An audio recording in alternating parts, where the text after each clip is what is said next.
Hello, this is Jonathan Kim 1999 here with another Blender tutorial. Now this, I haven't posted to this YouTube channel in quite some time. I'd say 4 or 5 years at this point. So this might come as a surprise to some of my subscribers that I'm posting now. But yeah, it's happening. I'm getting back into the business. Took a break for a little while. Got a lot of stuff happening in my life for the last 4 or 5 years. But I'm a senior right now in high school, and you know I just finished all my college applications, so got some time on my hands.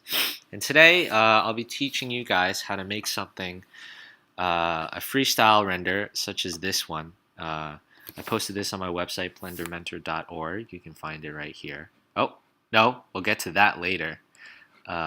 This over here, blendermentor.org.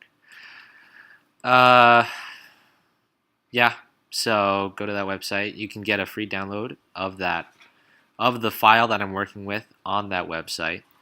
If you're not on it right now, there's a chance that you're looking at this tutorial on that website. So yeah, that's what we'll be doing. Let's just get right into it. So first thing you want to do, create a new startup file. Now I haven't done a tutorial like this in a while, so we'll see how it works out. Now whenever you're modeling something, it's always good to have a reference, and that's where Nichijou comes in. Nichijou is a Japanese animation known for its simplistic style, and one thing that it has at the end of every single one of its little clips is like a ending animation. And in one of those ending animations, let me mute this, hold on, sorry. In one of those ending animations at the very end, this plays an animation with Sushi on it, and it looked really cool. So this is what we're going to be using as a reference over here, and then maybe later on I'm going to show you guys how to model something like this. It's a very simple model, shouldn't be that hard to do. So first thing you want to do, delete the default cube, as I did, and what you want to do is, let me see, actually,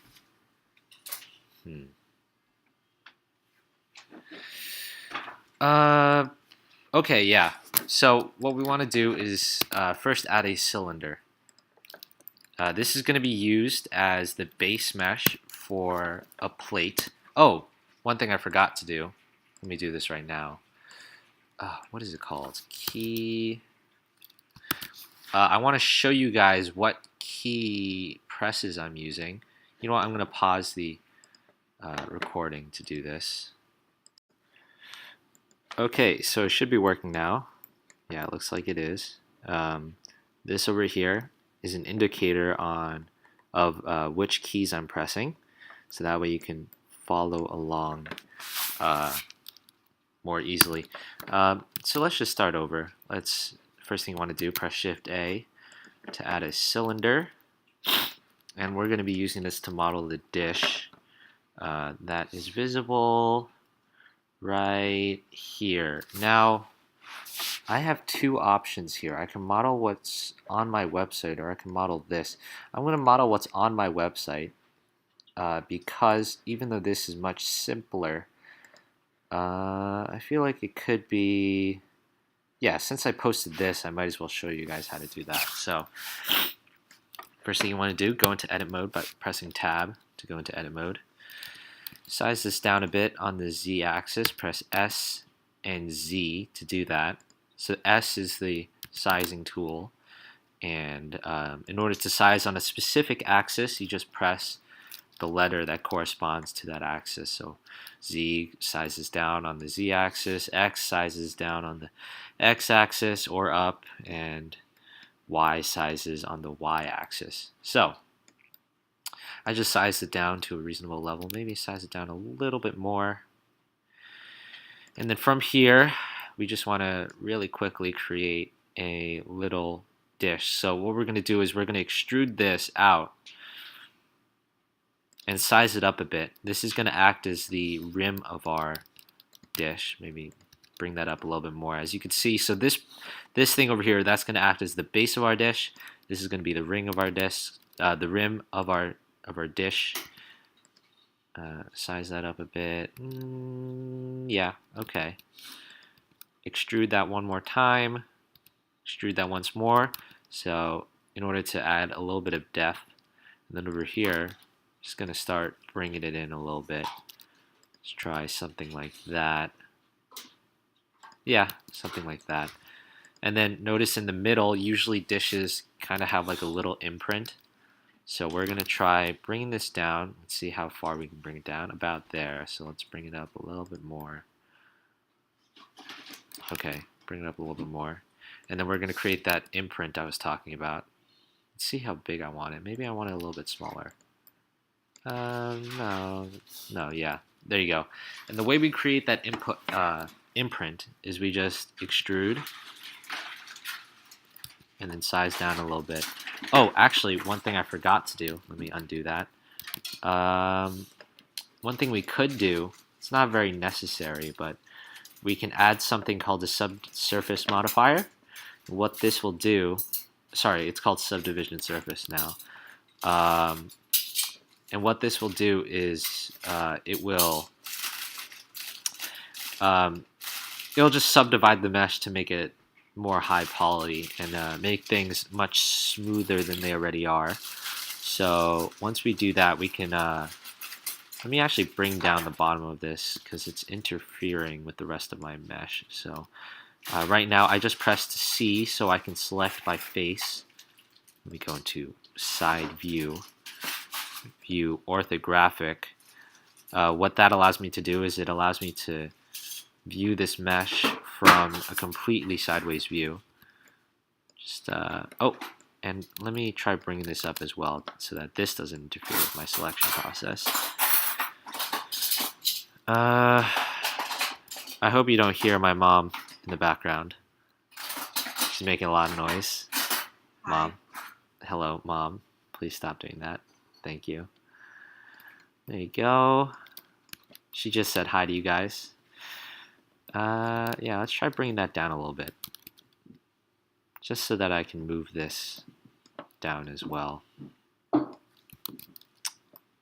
Maybe a little bit more. Yeah, that's good. I'm going to bring this down. Let's create that imprinted look. Then from there, we're going to make the actual imprint. And the way we do that is we extrude downwards. So you press E to extrude and then move your mouse downwards to move it downwards. And then you're going to press E again, and what that does is, and then size it down a little bit. What that does is it creates a little lip. That'll look good in Freestyle. So that is pretty much done. I guess one thing we could do is we can go to the Tools tab and press Smooth Shading. A few artifacts show up now. But that doesn't matter because since we're doing this in shadeless mode, I'll explain what that is later, these won't show up. These artifacts won't show up. But one thing we could do just in case, this probably isn't going to fix it since this is a cylinder, but just in case I'm going to recalculate the normals, which you can do by going to shading/UV and press recalculate. As you can see, it didn't do much, but sometimes if you get these dark lines and stuff like that, pressing recalculate will help. I have a tutorial on that on my website as well if you want to check that out after this one. So we created that plate over here. Now time to go to the actual mesh, this thing over here, or this thing over here. As you can see, it's kind of like a squarish, spherish, ovalish like shape. So we're going to try to replicate that. The way I do that is first to add a mesh. Got this cube over here. Just scale it down to size. Press tab to go into edit mode. Size X, size Z. Now one thing I want to note is that you can size in object mode like this. But I generally don't do that because it messes with scaling later on. It's better to do it in edit mode. So size Z, just getting the right dimensions. I'm gonna size it down now. Let's see. Okay. Okay, I want it a little smaller just from looking at this photo over here that I made before. I'm gonna make it a little bit smaller. Yeah, that seems good. Okay, so we're gonna model one first, one of these sushi bars over here, and then we're gonna duplicate it to make things easier. That's the beauty of Blender. So how do I want to approach this? One thing we could do is we can do subdivision surface. As you can see, it forms this really weird shape. I have a strategy of going about this, and when I want to subdivide something, but not make it so that it goes into this like weird shape, I want it to retain some of its shape while also being smooth. One thing you could use is the bevel tool, which is you go into tab and then press Control B, and then that bevels it. But for this purpose, we don't need that. We need actual vertices to work with. So one thing I like to do is I add a subsurface modifier, subdivision modifier, turn this up, and it looks like a sphere now, but if you press simple, then it turns into a square. But it's not rounded corners. And what you could do after that, after you apply this modifier, is you can add another subdivision modifier, and that allows you to get this like square-like look that looks really good. So something like that looks good. So it retains some of its shape while being smooth enough that it's workable. So that's good. This is going to act as the base mesh for our rice over here.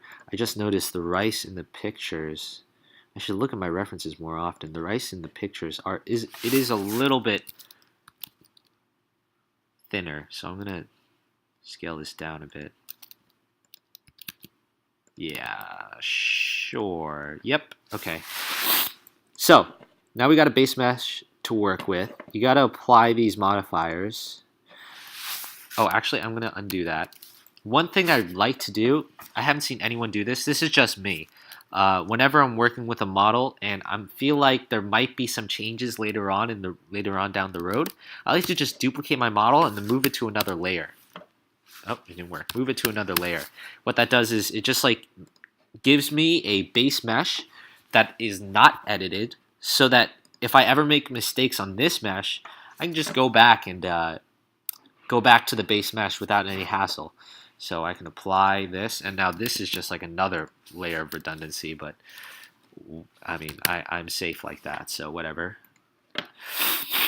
So we got this base mesh over here. Let's apply the smooth modifier so that it smooth shading, so it looks very, very nice. That's kind of unnecessary for what we're doing, but it doesn't matter too much. And this would, look okay on its own, right? But if you look over here, you notice that the model, not the model, this isn't the model, the drawing of rice, it kind of has like a little texture and variety, just like real rice should. And as you can see in my model over here, it has some texture and variety. So we can't just have it like this. It doesn't look right. So what you want to do is you want to just model a few things. Actually, before that, let's start applying some of the what is this called? Materials, just to see what it could look like. So over here, I'm going to add a few materials over here.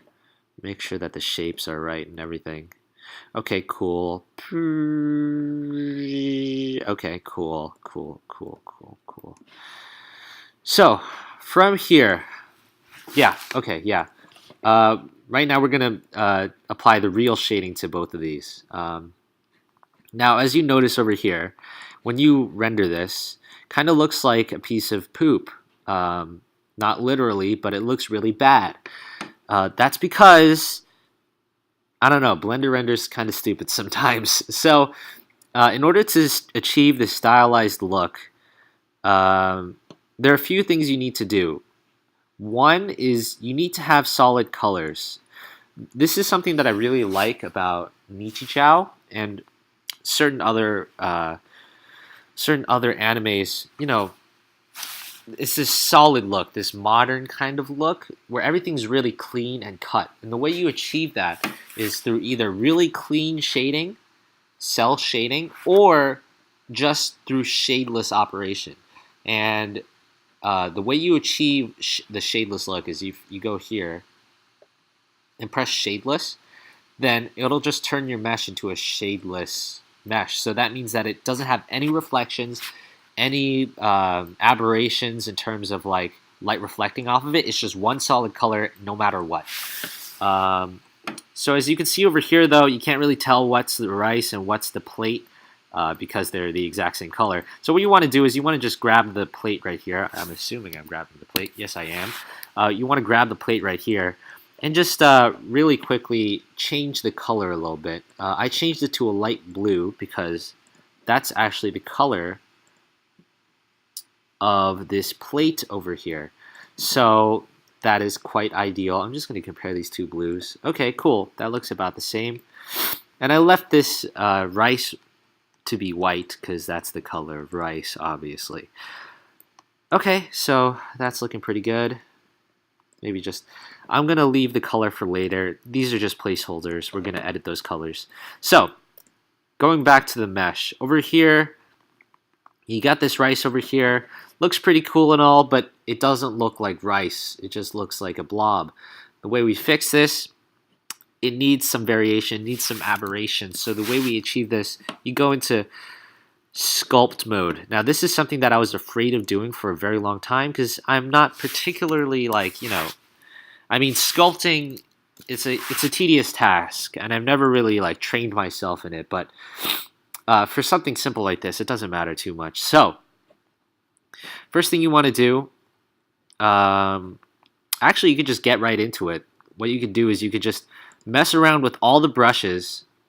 It doesn't matter what brush you use. I used the clay brush, I believe, or maybe it was the sculpt/draw brush to just create a little bit of variation in the mesh over here. As you can see that it's mirroring both the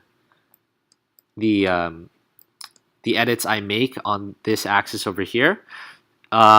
Now, if you don't want it to do that, if you want to model everything by yourself, what you can do is you can go over here, press Symmetry/Lock, and then deselect the axis that you do not want it to mirror towards, or select the one that you do want it to mirror towards. So now it's mirroring on this axis over here, which is ideal. Now, in my case, I don't really care.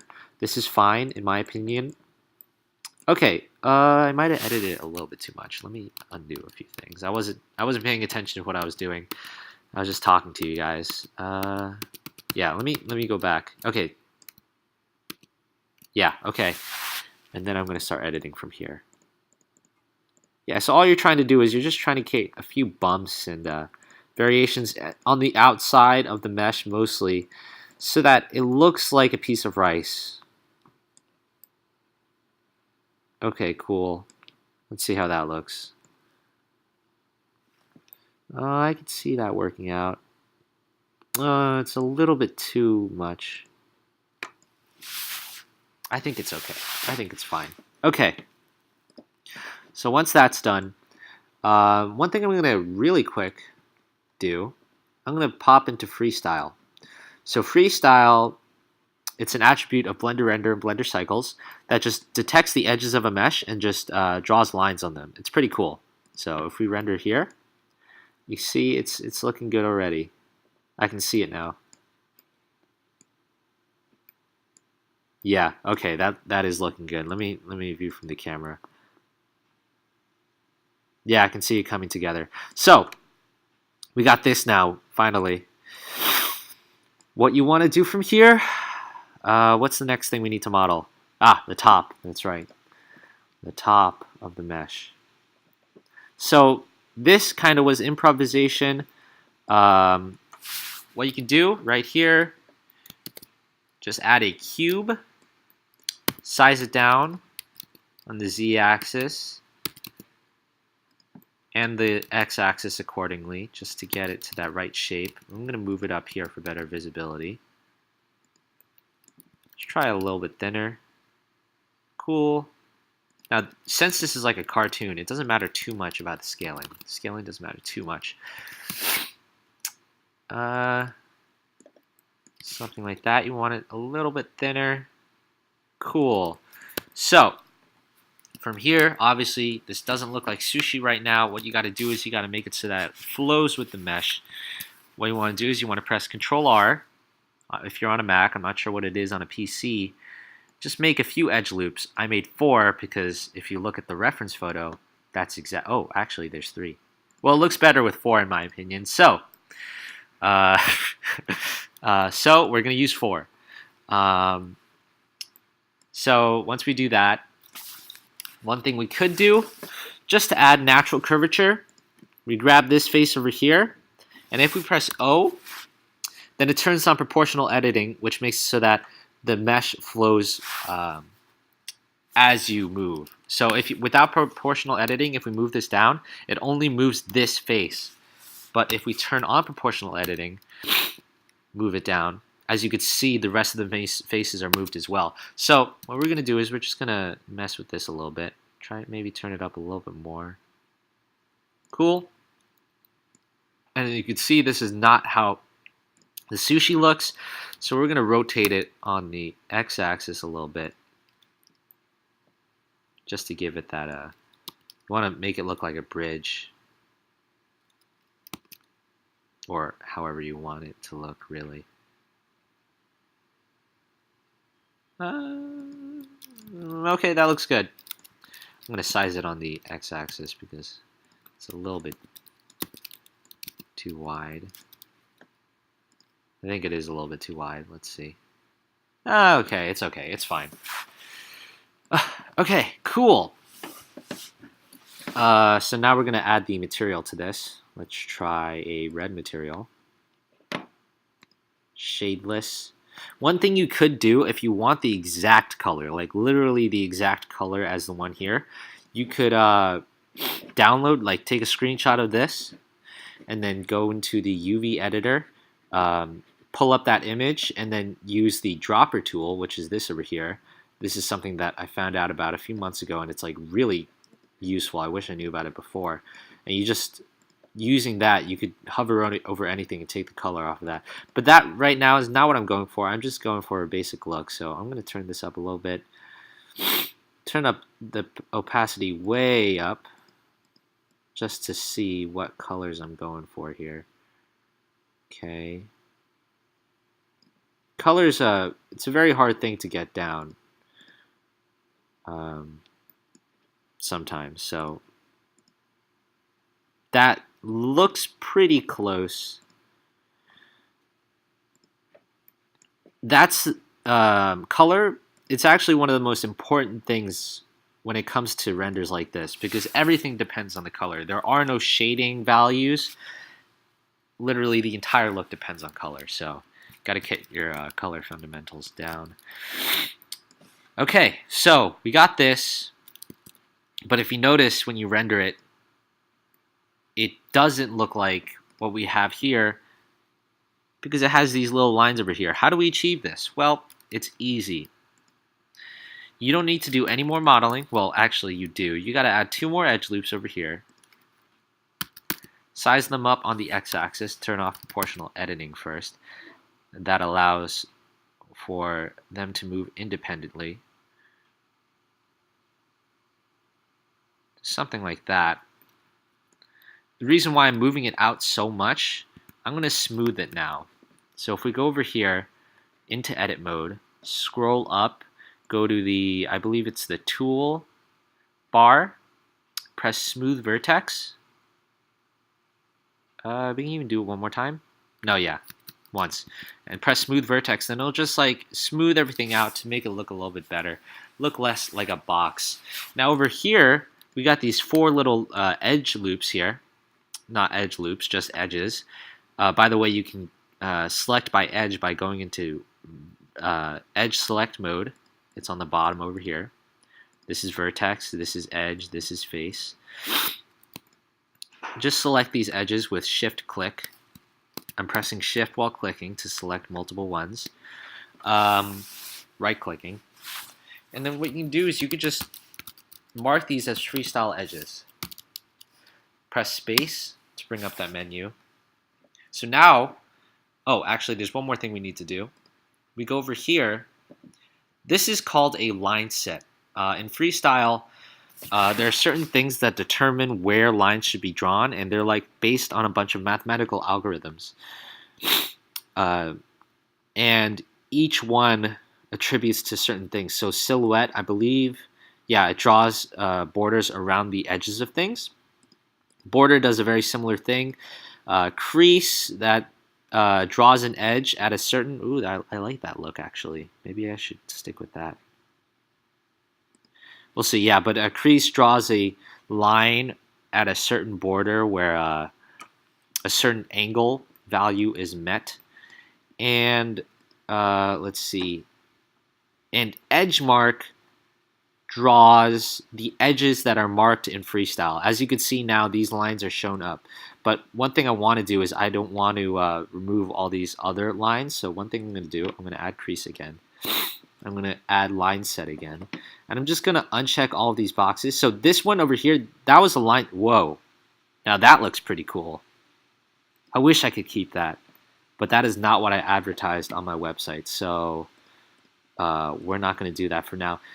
Each of these sets, they're called line sets, and that means that with each line set, it's like a separate set of rules. So you can apply certain drawing rules to one set and certain drawing rules to another set. I'll get more into this later. This tutorial is already getting pretty long as is.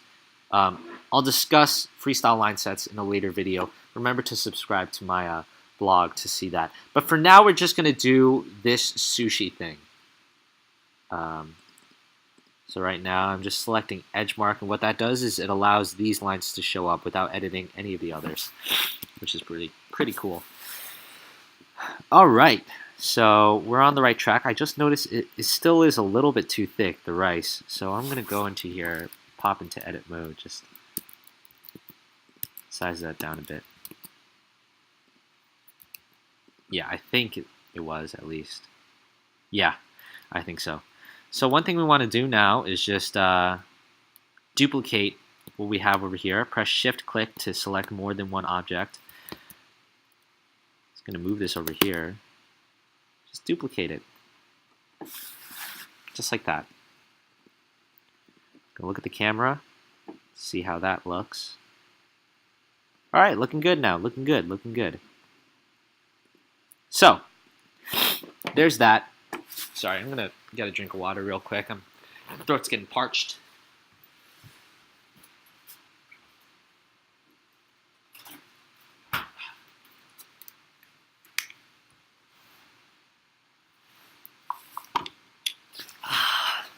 The miracles of water. Okay, so there's that. So we're almost done already. Can you believe it? Now, if you look over here, let me see. If you look at it, though, it looks like what I have on my website, but the lines are a little bit cleaner. Like, as you can see over here, the lines are almost perfectly straight.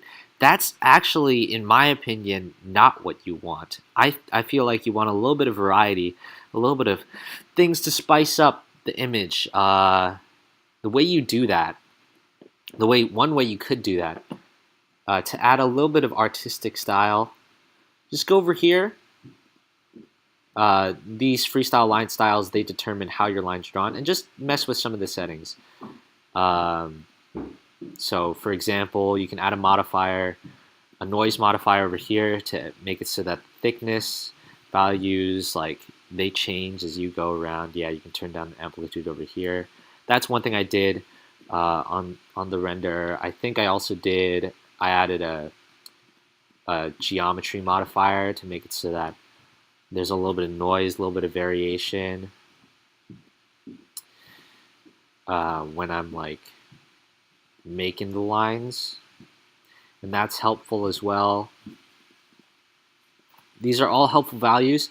Now, I didn't look up any of this. You could just mess around with this. Eventually, you'll figure out something that'll look good for whatever you're doing. It's different for every single sketch. So over here, you can turn on sketching, though it is making the lines a little bit too thick. So maybe I can turn this down a little bit to compensate. No, we can leave it at 1.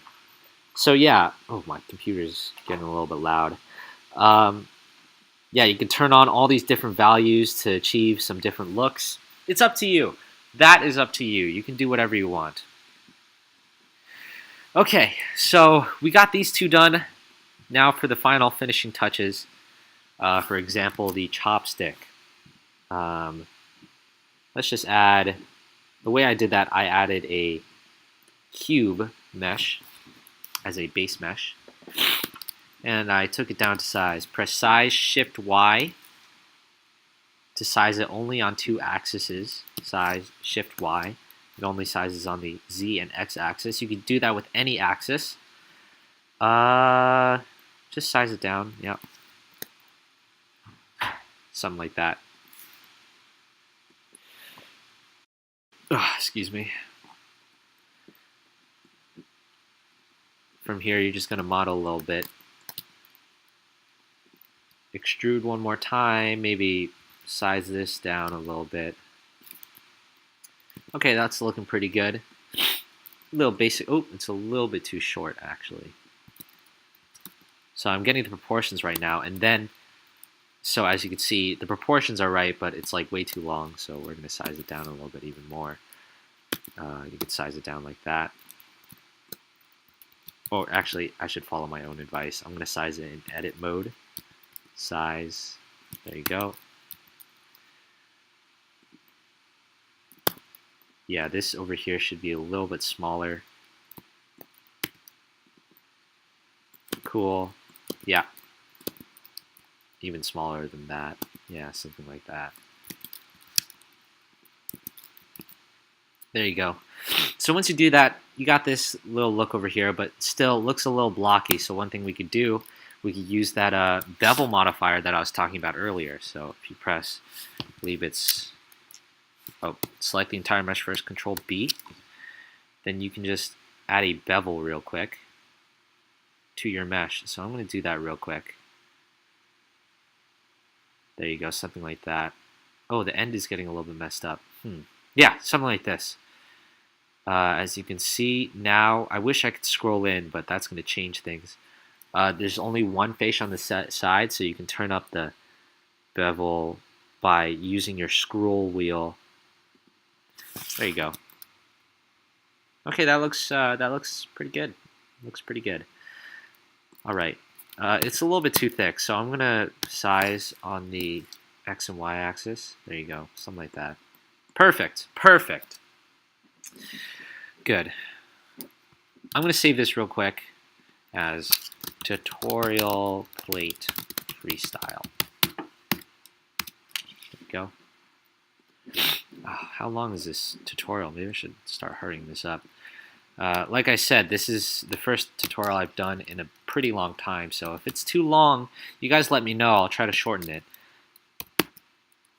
Or if it's too short even. Whatever you guys, leave a comment either on the website or in the YouTube video. I'll appreciate it. There you go. Something like that.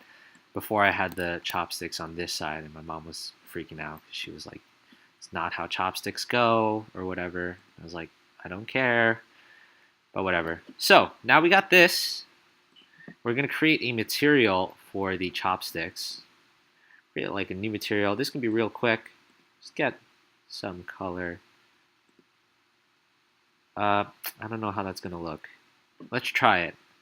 Sometimes you just don't know until you try, right? Sometimes you just don't know until you try. That might be a little too dark. Copy the material down to this one by going into the Materials tab. Hey, that looks pretty good. All right, we're almost there. Only one more thing we need to do, and that is to add a little desk or back plate to go for this plate to go on. There are a few ways you can do this, but the way I'm going to do this, I'm going to add a plane. Just size that up a little bit until it fills the entire frame. You can add a new material. I don't know why I'm calling this. I'll just call this like surface. Apply the shadeless modifier to that as well, and then pick some neutral color like let's say that, maybe even a little bit brighter than that, like that. Don't want to get offensive though in your coloring, you know. Don't want to offend anybody. Oh, still in frame, so let's size that up even more. Or actually, you know what? This isn't the center of the frame. That is about. So just make sure to center your plate when framing. You'll be all good to go. And then we're going to render and see how that looks. All right, that looks pretty good. That looks not bad. Now we're going to do one more thing before we finish this render. This is just an option. You can turn on anti-aliasing. What this does is it just renders the lines over and over again to make them sharper. Because if you look over here, there you go. If you look over here, that there's like these jagged lines at the edge of every single line. That is called aliasing. And that means that, you know what, actually, I won't explain this. I'm going to put a link in either the description of this video or on my website to Linus Tech Tips. He explains aliasing very well, anti-aliasing very well. So basically all it does is it makes the line smoother. It's up to you. So now, I think everything looks good. I don't think I forgot anything. Let's press render and see how that looks.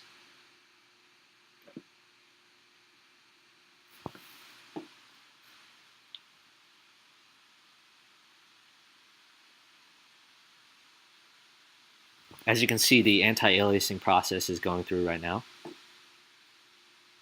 That looks pretty good. So thank you for watching this tutorial. If you liked the tutorial, please like and remember to subscribe to this YouTube channel, as well as go to my website and subscribe as well. That'll be a big help. Leave a comment if you have any questions or just generally enjoyed the video.